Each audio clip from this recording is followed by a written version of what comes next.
Hello everyone, welcome to Paper Closet Designs and the Idea Closet. This is Tracy with a fun little video to show you how to use this awesome vinyl piece. You can put it on a t-shirt or a mug or a scrapbook page or a card or just about anything that you can think of. So I've asked that you excuse me. I've got a little bit of a summer cold going here, but I wanted to get this video out so that if you choose to do this for Father's Day, you are all ready.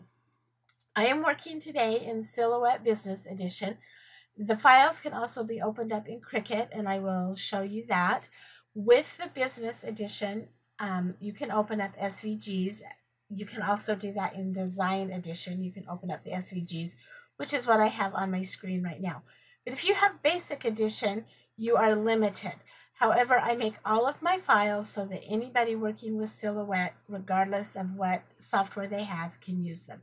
So let's go ahead and get started. Like I said, this is the SVG file, but I want to show you how to use the other files as well.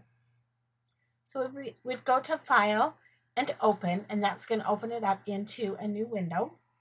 And then you will navigate to wherever it is that you have saved your file. And let's start with the SVG file. So I will click on SVG folder, click Awesome Dad, and OK. And it is going to open it up right into a new tab. So now I have a second tab with this SVG. So it comes together grouped, and you can ungroup it. I just right click and ungroup. And you'll have three groups. You have your thinner font, which is this is what looks like. You have your fun font, Awesome Dad, and then you also have your arrow. Now you could cut them out just like this, or if you wanted to do it in multiple colors, you can do that as well. If you decide to do it in multiple colors, sometimes it's easier to change the color in Silhouette and get an idea of what you're looking for.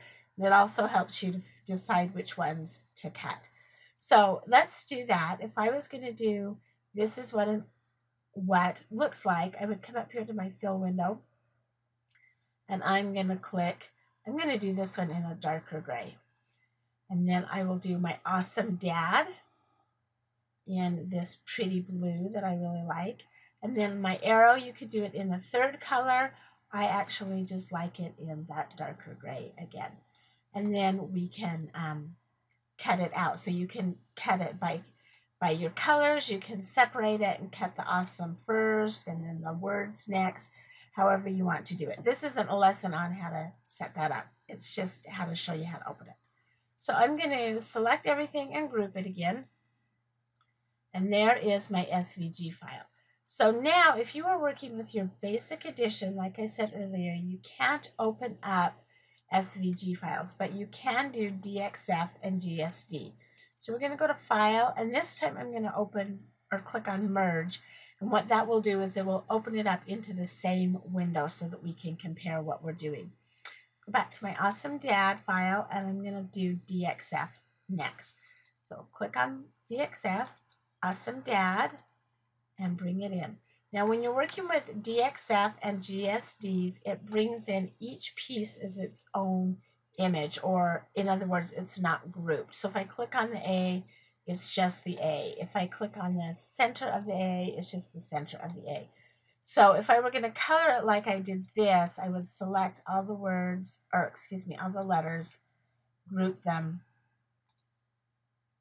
and then I could color them or whatever. Let's just select everything though, and you'll see that even all your little pieces have their own bounding box because each little piece is separate, and we are just going to group it. So there is the DXF file, and I'm going to slide it over to the side here. I'm going to actually close this page setup tab so you can see what I'm doing. And now we'll do the GSD. So I'm going to go to Merge again.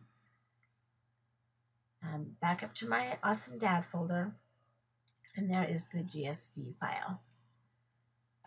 And it will bring it in.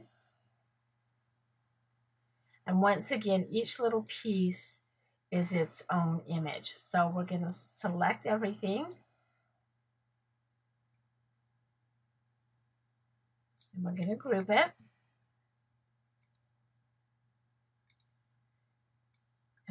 we are ready to go.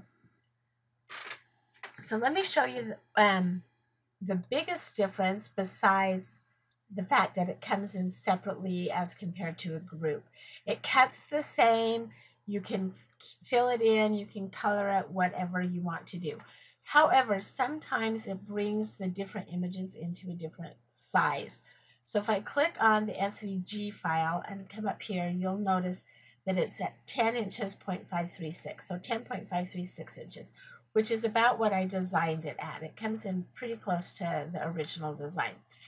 The DXF, if I click on it, you can look at its scale. It's 10.534, so it's just a teeny hair smaller, but pretty close. If I click on the GSD, it's 10.54, so it's just a hair bigger.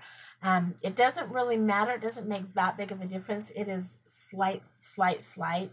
If I were to take this and layer it on there, you can see that they match up pretty well. So it really doesn't matter, but they do come in at a little bit of a different size. So once you have it brought in, whichever file you open, doesn't matter if it's the DXF or the GSD, make sure that you group the pieces. And then we're going to come back over here to our original one. You need to mirror this if you're going to cut it out for a t-shirt or a bag. Anything that you're going to use your heat transfer for, the image has to be mirrored. So there's two ways to do that in your silhouette. The first one is if you hit send. I'm going to choose heat transfer smooth in my material type. And then when I hit send, a little pop-up window is going to show up, and it says heat transfer designs often need to be mirrored. Do you wish to send this design mirrored or send it as it is? So I would want to mirror it. You hit send mirror and then send, and it's going to cut it out mirrored so that when you weed it and then iron it back onto your t-shirt, your bag, whatever, it is mirrored. So that's one way to do it. That's the easy way to do it.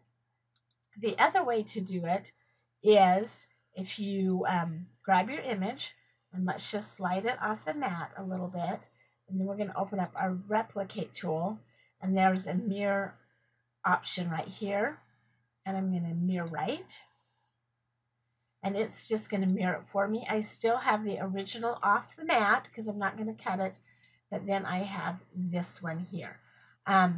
I like to do it this way just simply because if you're using like some printed vinyl, you can kind of eyeball it up and you know exactly where it's gonna cut and what print you're gonna get. So then when you go to send as or send, excuse me, because I still have the heat transfer set, when I hit send, that pop-up window is still going to pop up, but I have already mirrored it, so I would just click send as is. Super easy. So I have a bunch of these files ready for Father's Day. I have awesome dad, awesome grandpa, awesome brother, awesome uncle, and I'm working on some others. If you have any questions, go ahead and email me or visit me at theideacloset.blogspot.com. Have fun and happy crafting.